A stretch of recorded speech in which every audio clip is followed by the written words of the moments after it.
Good morning. We'd like to welcome you to another edition of the Sunday School Review.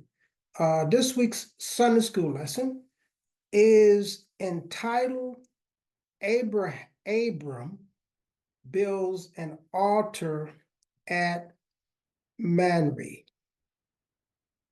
And this lesson is taken from Genesis, the 13th chapter, verses 8 through 18. Now, there are three outlines in today's lesson. The first outline is a prudent proposal. That's verses 8 through 9 of chapter 13. And the second outline is unwise choice. And that's verses 10 through 13. And the last outline, outline 3, is kept promises. That is verses 14 through 18. Now, we are in the book of Genesis. Now, Moses is the author of this book, and the main characters in today's lesson is Abram and Lot. Now, Abram was Lot's uncle. In other words, Lot was Abraham's brother's son. So Lot was Abraham's nephew. Okay. So in chapter 13, that is, of Genesis. Now, our lesson again is taken from verses 8 through 18. Now, it will be helpful for us really to start with verse 1 of this 13th chapter. And let's read some verses there down to verse 8. We may not read all of them in its entirety, but we're going to read some of them just to give you a background of what is taking place here, or what has taken place up to the point of our lesson, where Abraham and Lot chooses to depart. Okay, now let's do verse 1. It says, now Abram. Now, this is correct. Abram. This is Abraham. And this was before Abram's name was changed from Abram to Abraham. So it's going to say Abram, but we are talking about Abraham. Okay. And Abram went up out of Egypt, and he and his wife and all that he had, and Lot with him, into the south. Okay. And Abram was very rich in cattle and silver and in gold. Now, let me tell you why Abraham left Egypt. Because they went down there because there was a famine in the land, and there was food down in Egypt, so they went down in Egypt. And Abraham's wife, name was Sarah, or Sarah. Okay, her name was changed from Sarai to Sarah. Okay, but Abraham's wife was very beautiful, very good looking. And Abraham said, well, what are we going to do? We're going to say that you are my sister, because when you get down there, they're going to see you and they're going to want you, which they did. And Abram said that she is my sister. And the Pharaoh, they did take Sarah in as wife, or concubine, whatever you want to call it. And bad things start happening, okay, to the Pharaoh. Bad things start happening.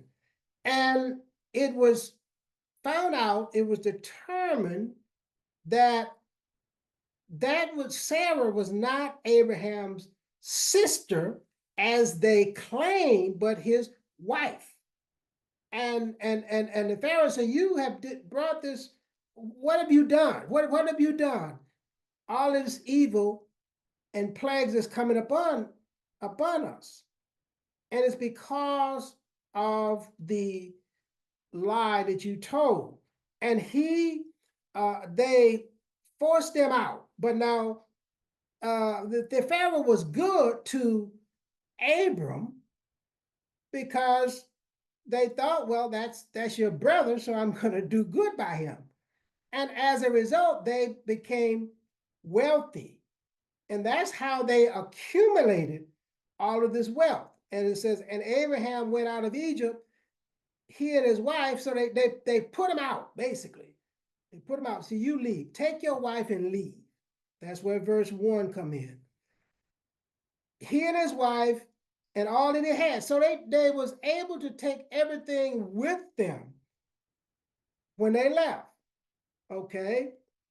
Verse 2, Abraham was very rich in cattle and silver and in gold. That's verse 3. And he went on his journey from the south even to Bethel, unto the place where he had tent. He had a tent at the beginning between Bethel and Hai. 4, and to a place of the altar which he had made there at first, and there Abraham called on the name of the Lord. Now, this is unique about Abraham. Abraham was a worshiper. When we see the recording of making an altar, that is to worship God. You say, well, he lied, but let's forget about that, okay? Because for our purposes, that was not held against him, okay? But Abraham was a worshiper. And we're going to see in this lesson, Abraham's character is going to come out. Abraham was a worshiper. So in verse 4, he built an altar there, and that was for the purpose of worshiping the Lord. So Abraham was a worshiper.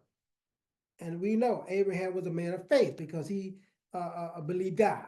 Okay, and he moved from his kindred and to a place where God showed him. So we know that about Abraham. Let's go to verse 5. And Lot also, as I said, Lot was Abraham's nephew, Abraham's brother's son, who Abraham's brother had died. So Abraham's brother's son was Lot, Abraham's nephew. And Lot also went with them, and he had flock, herds, and tent. So basically, if you want to put it this way, both Abraham and Lot were rich. And this is where the problem is going to come in the next few verses.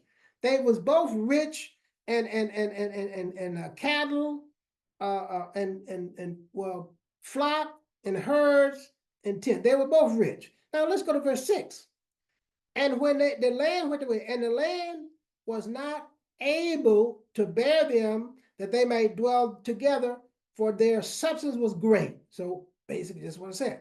They had too much substance to dwell on that land and have enough food for their cattle. So that they could not dwell together.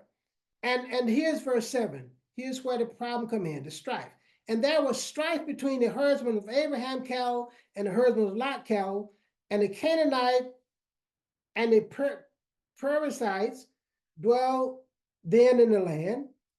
And here is starting our verse outline, which is a prudent proposal. So there was strife. There was strife between the herdsmen, and ultimately that would spill over into the family. And because in the next verse it's gonna say, we're family, we're family, we're brethren, we're family. Let's read that verse. Okay. And here's the proposal. is 8 and 9. Verse 8 and 9 is a proposal. And Abraham said unto Lot, let there be no strife, I pray thee, between me and thee, and between my husband and thy husband, for we be brethren. And I explained the relationship. They were family, basically. We are family. We are family. There's not enough room.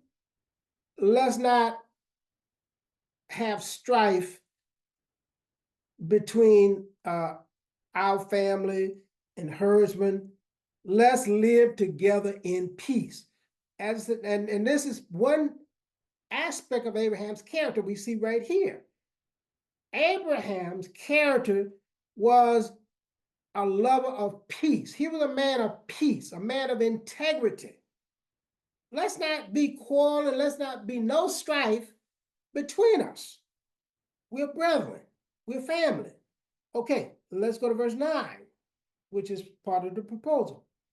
Okay, is not the whole land before thee? So separate thyself, I pray thee. In other words, I beg you, let's sell this peacefully. I pray thee from me, if thou wilt take the left, then I will go to the right. If you depart on the right, then I will go to the left. In other words, Abraham selfishly said, I'll give you first option. If you take the left, I'll take the right. If you take the right, I'll take the left. I'm not choicey. Okay? I'm not choicey. Okay, I'll take whatever is left. Whatever you get the first option. Now, and that shows. Let's read. We're going to go to the next outline, and that's going to show the difference in their character. Abraham was unselfishly. He didn't say, "Well, I'm the older." Clearly, he's the oldest. He's the uncle. He's the oldest. I'm the elder, so I get the first choice. I get the first option. He didn't say that. Since I'm the elder, I choose first. No, he didn't do that. He selfishly said, you take whichever side you want, and I'll take the other. Okay? I don't have a problem with either side. Okay, let's go to the next outline is unwise choice. Now, here we see Lot's choice, and we see in his choice shows Lot's character. Let's read it here. And Lot lifted up his eyes and beheld all the plains of Jordan, that it was well watered everywhere before the Lord. Now this is before the Lord destroyed Sodom and Gomorrah, even as the garden of the Lord, like the land of Egypt, that thou camest out of Zoar. In other words, Lot selfishly chose the better based on his vision. Now, the scripture clearly tells us we should walk by faith and not sight. Now, when Lot chose the better part, he was clearly basing it on what he saw. Let's look at it again. Lot lifted up his eyes and beheld all the plains of Jordan that was well watered. This is the best land based on what I see. I'm basing it on sight. I'm not basing it on faith. And Abraham was of the mindset, I'm going to trust God. And in the end, we're going to see where Abraham really came out with a better deal. Okay. Looks like here, Lot got the better deal. But in the end, we're going to see that Abraham really got the best deal. Let's talk about it. Okay, so Lot was walking by sight. What he saw, that's a good land. That is a good land. And I'm not gonna defer to my brother. I'm not gonna say, Abraham, you the elder, you choose first. and I'll take what's left. No, I'm gonna grab what I see is good. And that's what he did. He grabbed what he saw. He was not concerned. He did not consult the Lord and said, Lord, what should I do? And maybe the Lord said, well, you choose first, or give your uncle the first option. Defer to your uncle. Lot didn't do that. He looked around and saw the good land, and he chose it selfishly. He chose it selfishly. He walked by sight. The scripture tells us don't walk by sight, but walk by faith. Abraham was walking by faith. He trusted God to make things happen, and God did, as we're going to see. Now let's finish reading verse 10. Lot looked up, behold, all the plains of the Jordan was well watered everywhere before the Lord destroyed Sodom and Gomorrah. Even we actually read all of verse 10. Let's read verse 11. Then Lot chose all the plains of the Jordan and journeyed east, and they separated themselves one from the other. So Lot took the best and went east. Let's read verse 12. And Abraham dwelt in the land of Canaan, and Lot dwelt in the cities. Now here's something here that's noteworthy. Lot dwelled in the cities of the plain, pitched his tent toward Sodom. And we know about Sodom. We're going to read about a little bit about Sodom in the next one. So Lot he didn't consult God. He looking at the land. This is a good land, but you see part of the mistake. He moved close to Sodom. Eventually, he gradually moved into Sodom, and he escaped with his life and his two daughters. Okay, we know the whole story. He chose the land close to Sodom. He probably didn't know. Let's reverse 13. It says, but the men of Sodom were wicked and sinners before the Lord exceedingly. In other words, they were very bad people. That's where he chose to move, close to them. And as I say, eventually he moved into the city of Sodom and only escaped with his life and two daughters. Okay. And Abraham had to rescue him from, but now Abraham kept an eye on him, but Abraham had to rescue him from Sodom.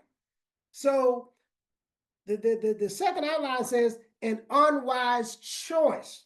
In other words, his eyes, his greed, okay, caused him to choose to make a not a good choice. His greed and his selfishness. He was greedy and selfish. And it caused him a lot of distress, as we know. So the unwise choice, verses 10 through 13, okay, and it says, but the men of Sodom were wicked and sinners before the Lord exceedingly. And we know how wicked they were. Now, the last outline is kept promises.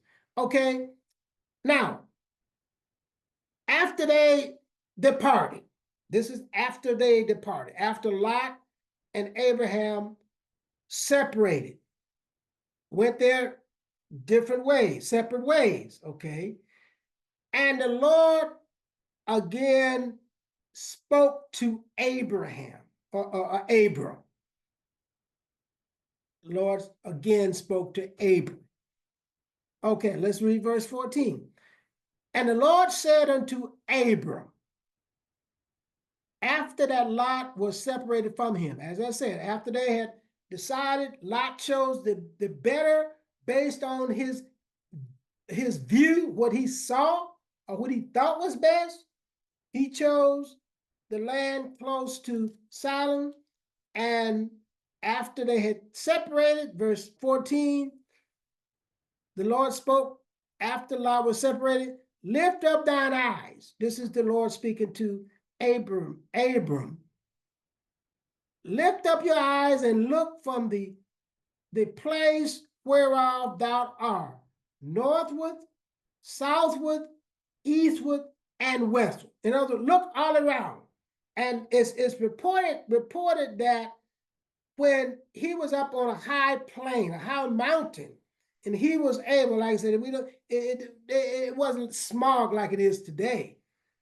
He was able to see some 1,300 miles.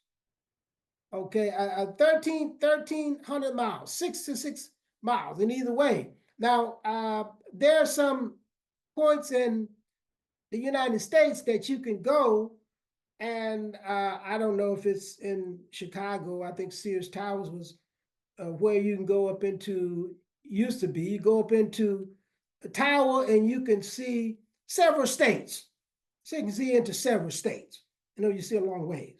Okay, but Abram was able to see a large area.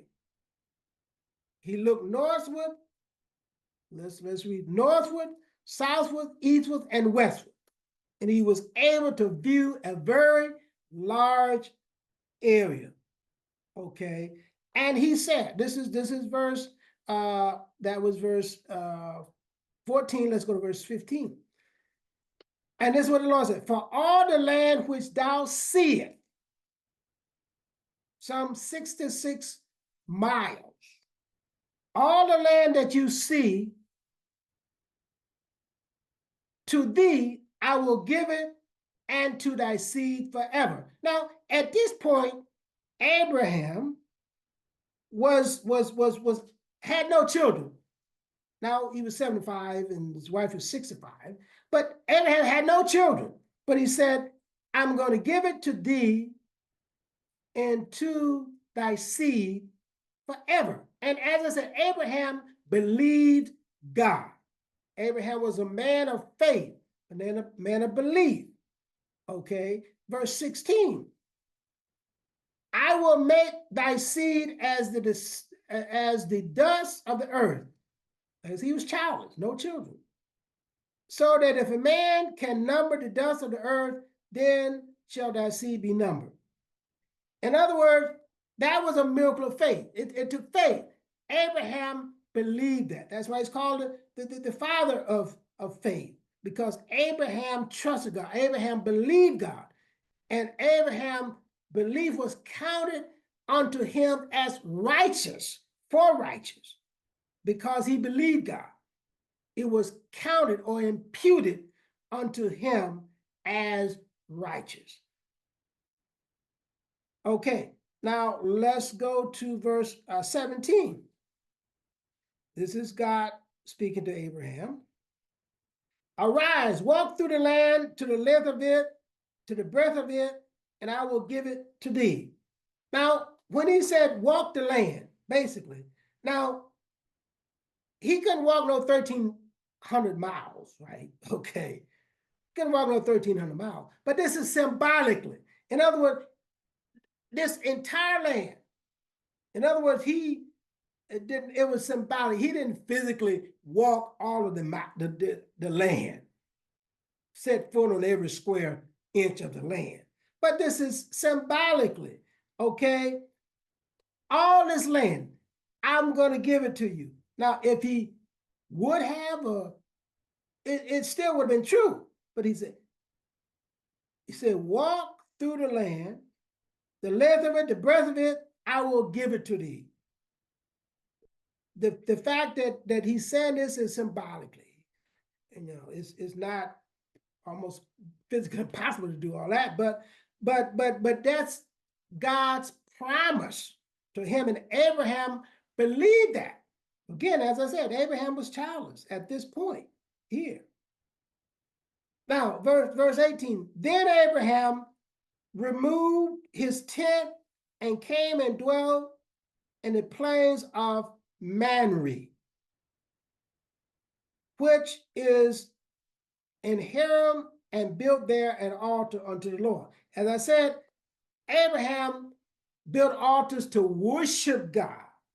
Abraham was a worshiper. Now, here's what's unique about Mamre. When the Lord told Abraham to look northward, east, southward, and westward, and see this land, he said, then Abraham moved his tent and came and dwelt in the plains of Mamre. Mamre means fatness. In other words, the land that you thought, or that we thought Lot got, was such a great deal. I've opened up a land that's even greater fatness. In other words,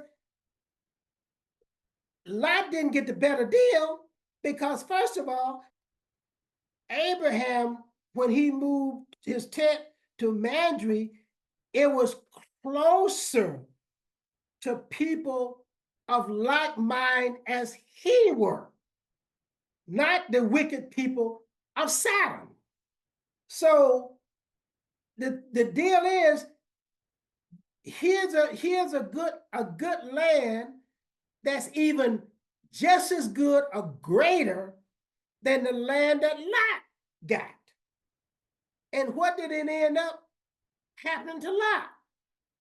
Lot moved close to the wicked people, moved into the city of Lot, of Sodom.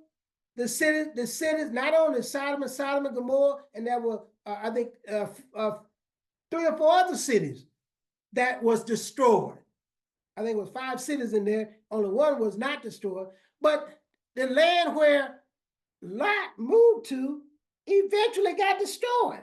And this is why in verse 10 it said, the land was well watered before the Lord destroyed. So in other words, the land, what he got it before the Lord destroyed it. And it was good. But then it turned out to be a bum deal because he moved close to wicked folk. They had an impact on him and eventually drew him into the city. And as I say, he escaped with his life and 2 daughters. Okay. And this is what happened based on his idea. I'm going to move to this land because based on what I see. But Abraham had faith. He said, I'll trust God. And by Abraham trusting God, and verse 14, God showed him a land that was even greater than the land that Lot chose, which ultimately got destroyed. So this is what we're talking about. We see Lot's character. Okay, Lot was character was one of selfish, greed. He did not consult the Lord in his choice. He just said, this is a good land, I want that. But he did not consider the consequences of moving in that area where all those wicked people were. And like I say, eventually got drawn into that wickedness and almost lost his life. Okay? Whereas Abraham, selflessness, out of concern for Lot, let Lot chose whatever he wanted, the best. And he trusted God. And by him trusting God, by him being a worshiper, Abram end up getting the better of the deal. Because as I said, Mamre, verse 18, Abraham removed his tent and came to dwell in the plains of Mamre. Mamre means fatness. So God blessed him with a land that was even greater are just as great as the land that Lot chose, because he was a man of integrity. He trusted God. He worshiped God. Whereas Lot's character was one of all for self. And that's why we find some people today that all they're concerned about is selfish. And many times, because of their selfishness, they end up getting the shorter end of the stick, as Lot did. And Abraham, because he was not selfish, he was willing to defer to his brother, he ultimately ended up getting the better of the deal. And that's our lesson today. Abraham built an altar at Mambre. Mambre means fatness, and Abraham worshiped God there. That's our lesson. We'd like to thank you for watching. We ask you to join us next week for another edition of the Sunday School Review. Thank you.